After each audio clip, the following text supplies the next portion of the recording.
Let's talk about big tech and the Tower of Babel. Yes, we're going to be talking about global conspiracies, schemes, scams, evils, and all sorts of things. So thank you for joining me. I'm Pastor J. Dylan Proctor. This is the Nazarene Stream Preacher, and buckle up because we're going to have a great time. So if one goes along to Genesis chapter 11, you will find the story of the Tower of Babel. And yes, this is the story where people come together to assemble a piece of architecture that goes all the way up into heaven so that they can seize the throne. God, in response to this, sentences the world to speak different languages. And this might seem like a story which isn't that important, but I promise you it is. I know there's always the temptation to cast aside things like Genesis and Revelation, but that is foolhardy. I know a lot of really intelligent people that want to discredit the importance of Genesis, but we need to understand that understanding the natural order and natural law of God is very important, and that is something that we find heavily emphasized in Genesis.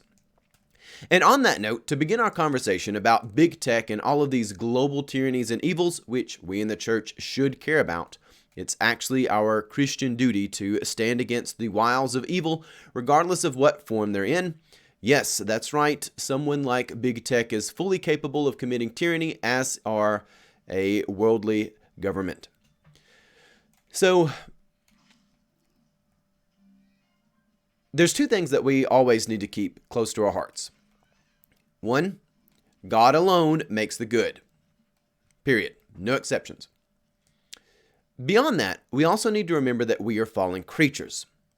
And we find in the very early stages of Genesis, in Genesis 1 and Genesis 2, we find God establishing his natural law. And this is things like the laws of physics, gravity, the cycles and undulations of day and night, seasons, and all of that sort of thing. Family, interestingly enough, is part of the natural law, not part of the moral law. It's not even a moral suggestion. The family structure of Adam and Eve with children, that is part of God's natural law.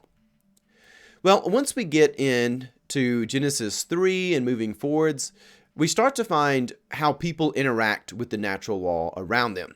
And as we see the fall with Adam and Eve, we learn that, well, all of their children are fallen creatures, just as those first parents were themselves.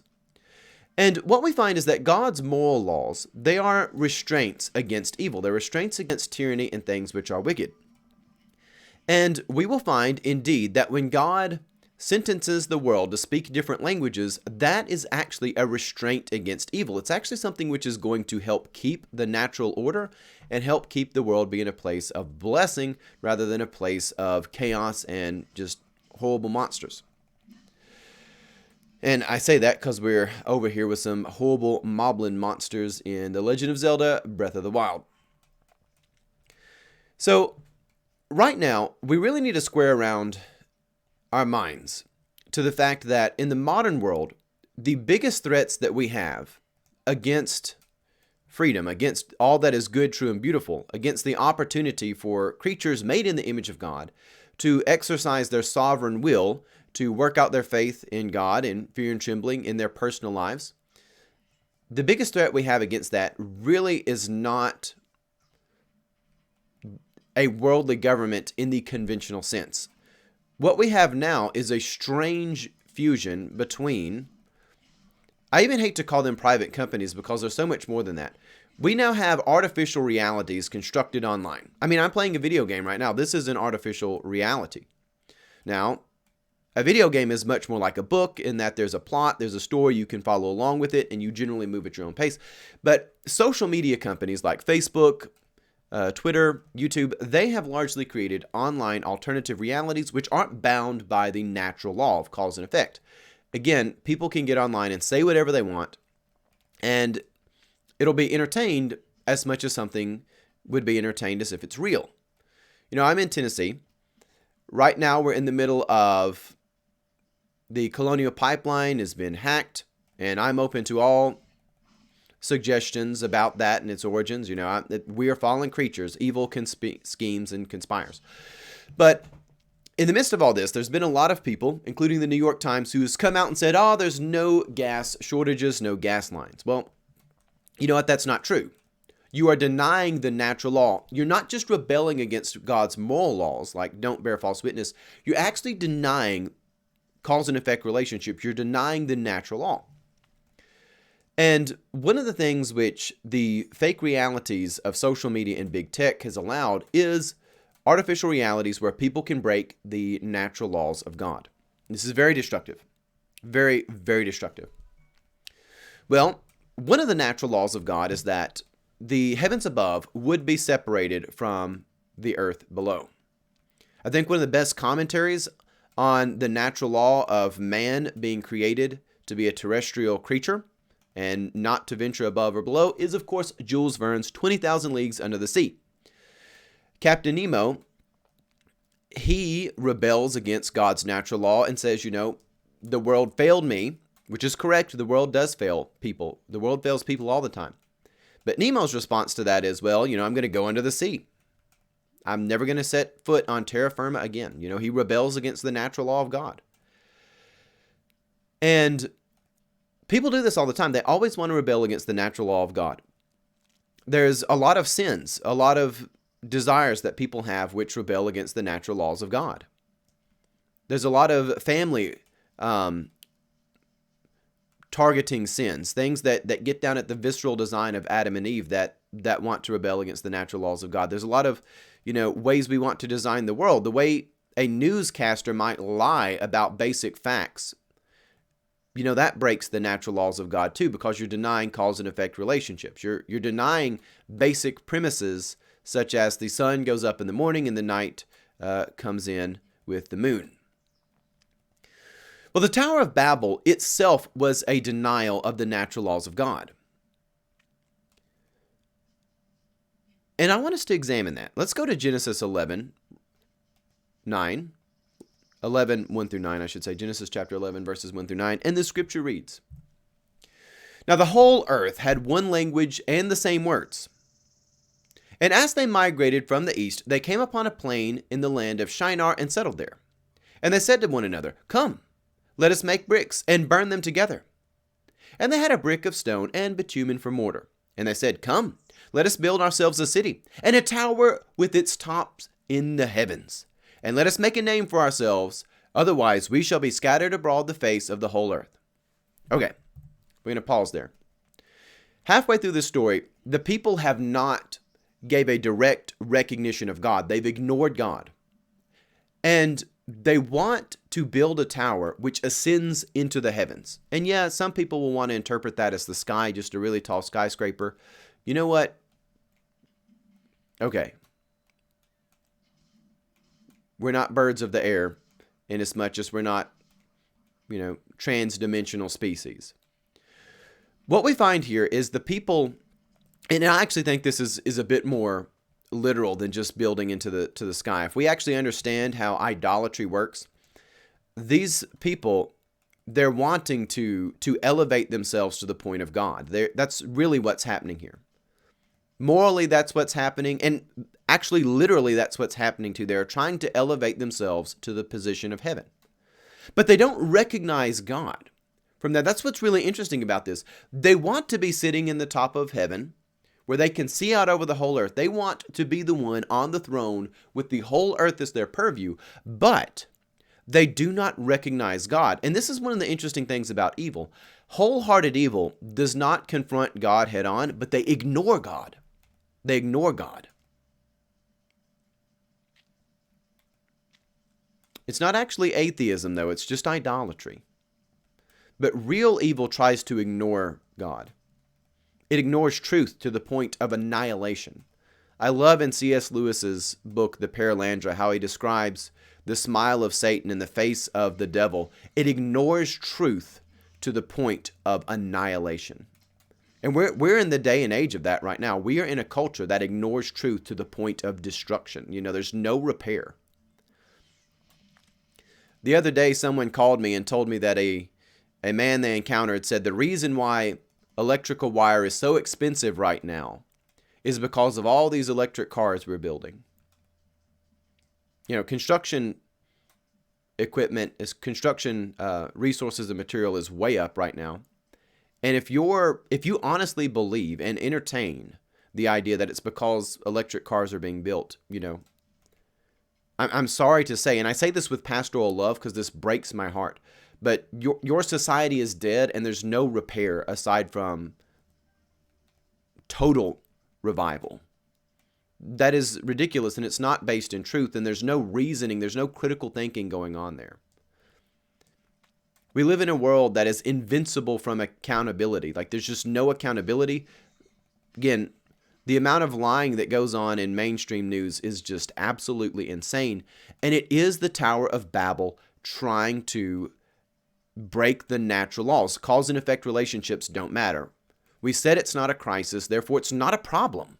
It is not a problem because it can't be, because the magic narrative said it's not. And this isn't just, what's so sad is we as creatures, God created us in his image, and we tend to mimic our idols. We tend to mimic the things we give attention to. And when people are mimicking newscasters, we're mimicking stories, we're mimicking things we see on the television. And of course, God didn't make us to sit around and watch the television. We do need escape, so if we do that from time to time, within reason, that's all right. But we're not made to form our lives around that. But yet, when we watch people break the natural laws of God, we start to do that in our own thinking. And that's where we're at as a society. You get to a point where somebody believes ridiculous things because they're mimicking it. We're fallen creatures. God alone makes the good. Our own wisdom doesn't make us good. Our credentials, our experiences don't make us good. And as a pastor, I understand that holy orders, being ordained, it does not make you good. And that's a hard pill for us all to swallow. It's been a hard pill for me to swallow. It's taken me like 7 years of pastoral ministry to really swallow that pill. So I'm not just saying this because I want to beat up on other institutions of the world. I'm saying this because it's a pill I've had to swallow. I come from this calamity. I understand it. God alone makes the good. Big tech right now wants to be the governing body that dictates what is good and evil. God set the world in response to this tower where people want to be up there. He set them up where they could not speak to one another. They could no longer scheme together as a restraint against evil. Because rest assured, the idea that big tech wants to censor speech, that is going to make your life more miserable. I don't care where you're at on the political spectrum, on the ideological spectrum. It's going to make your life more miserable. It's going to. Because it's a tyrannical move. And living under tyrants is always wretched. If you live under Nebuchadnezzar and you think that you're going to kiss up to Nebuchadnezzar, and when it comes time to bow down to the golden statue, you do it. There's always an hour where Nebuchadnezzar orders you to throw someone else in the furnace and you get burned up with it. The story of Shadrach, Meshach, and Abednego in Daniel chapter 3, Shadrach, Meshach, and Abednego, the men of God, do not get burned up in the furnace, but the men who bowed down did. And it wasn't because they were directly ordered to be burned up. It's because they were the guards who were putting the prisoners in the furnace, and they got burned up as a byproduct. That always, always, always happens, and I cannot say that enough. If you think that it's nice to have someone censor speech, you are wrong. God is not censoring speech when he does this.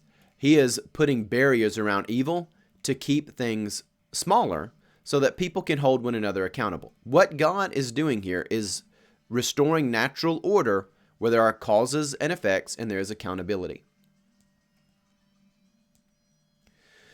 Verse 5 of Genesis 11 says, "The Lord came down to see the city and the tower which mortals had built. And the Lord said, Look, they are one people, and they all have one language. This is only the beginning of what they will do. Nothing they propose will now be impossible for them. Come, let us go down and confuse their language there, so they will not be able to understand one another's speech.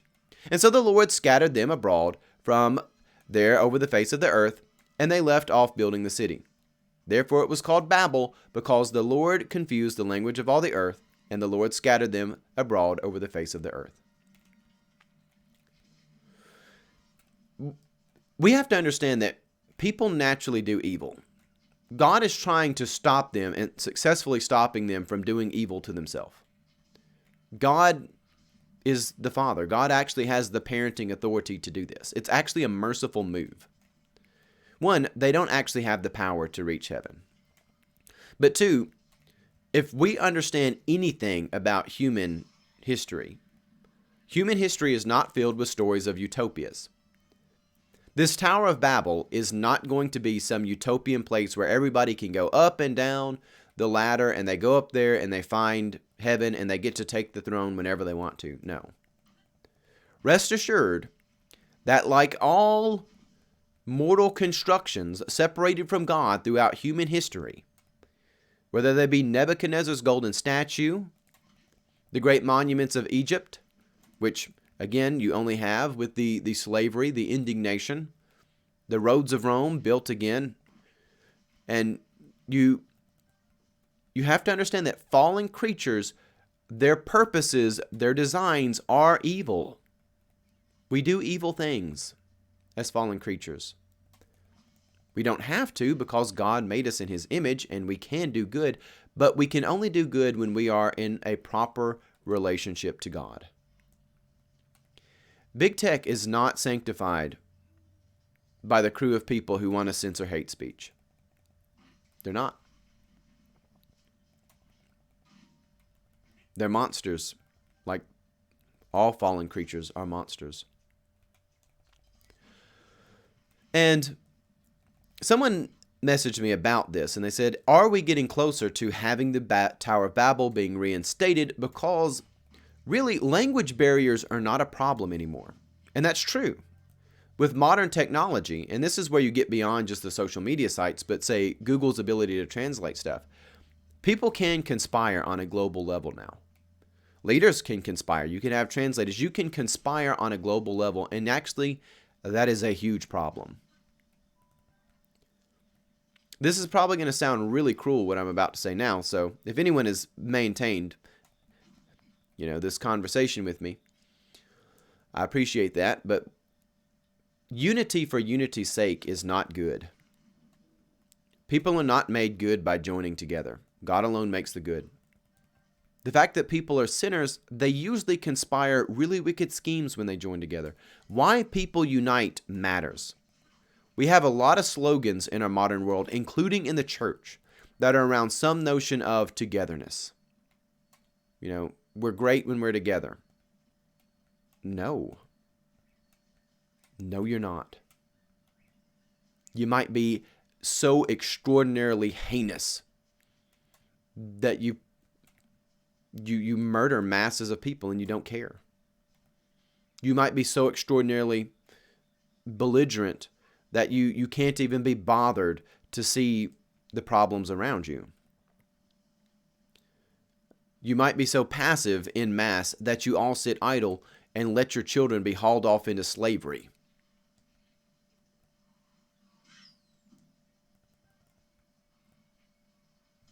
People are not naturally made good, and being together is not a virtue. Why you are united, the virtue of that, the virtue of your cause, the common good, the pursuit, the there that is there in the middle, that item, it matters. And only when God is at the center of our enterprises can there be anything good. So just to wrap this up, is big tech getting close to the Tower of Babel? Yes, absolutely.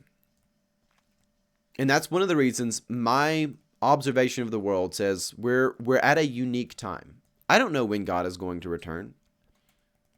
I don't know the day or hour, but I think there'll be enough calamities going on in the world that it won't be a big surprise. I know that when Jesus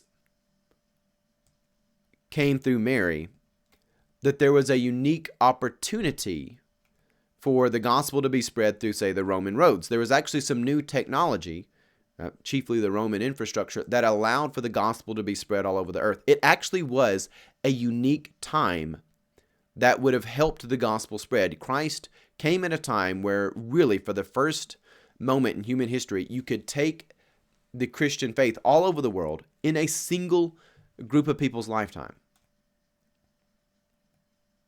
You can actually go all the way from what's now modern China, which again is an earlier version of that back then. You can go all the way from there to what's now Scotland. You can do that in the Roman Empire. Now, Rome at that time didn't go that far, but it had enough trade routes and stuff that you could send an apostle to India, send one to Europe, the Iberian Peninsula. All that's possible. That wasn't possible, a couple hundred years earlier. We now live in a time when it is possible for the whole world to conspire together to do specific evils. And what we have to understand that about scriptures, a lot of the stuff it's showing us is restraints against evil to maintain the natural law, the natural order. National borders are actually restraints against evil. The smaller a governing body is, the smaller a society is, the easier it is to hold people accountable. We live in an age where basically no one's held accountable for anything.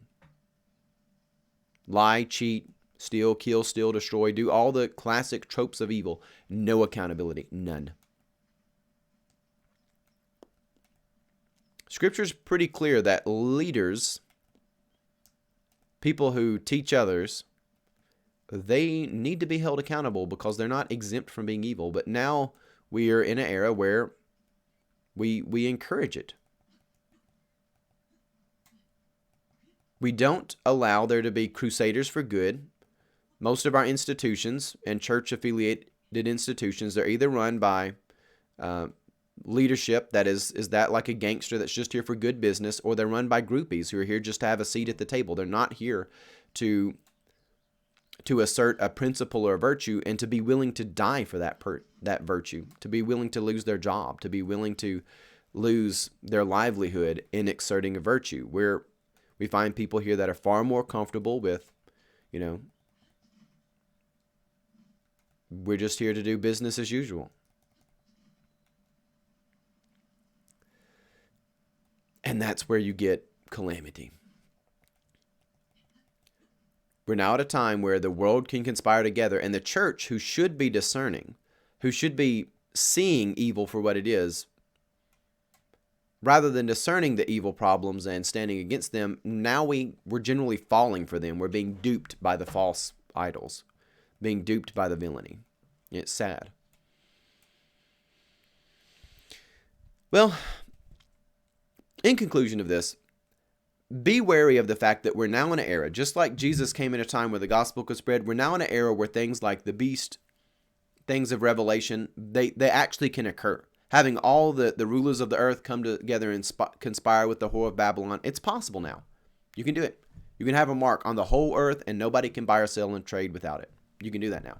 It's possible. Wasn't possible really 50 years ago. It's possible now. This idea of the Tower of Babel, a colossal evil that tries to come up and replace God by ignoring God, and this is possible now. These things indeed are true. So all just a bunch of interesting pieces of food for thought, and I do hope you find hope in all of this. This is not meant to be a message that is just negative or anything like that, but it's just meant to be the pastoral care that says, let's be honest about the world, let's be honest about the state of evil, and let's build one another up around the blood of Christ and the covenant with Christ, and let's contend for the faith. Roll out Jude, the letter of Jude. It's beautiful. Contend, stand for the gospel. There are certain intruders who have stolen in among us in every aspect of society. We need to declare all that is good, true, and beautiful, and stand against them wicked scheming. All right. With that, thank you for joining me. I'm Pastor J. Dylan Proctor. God love you, and have a blessed day.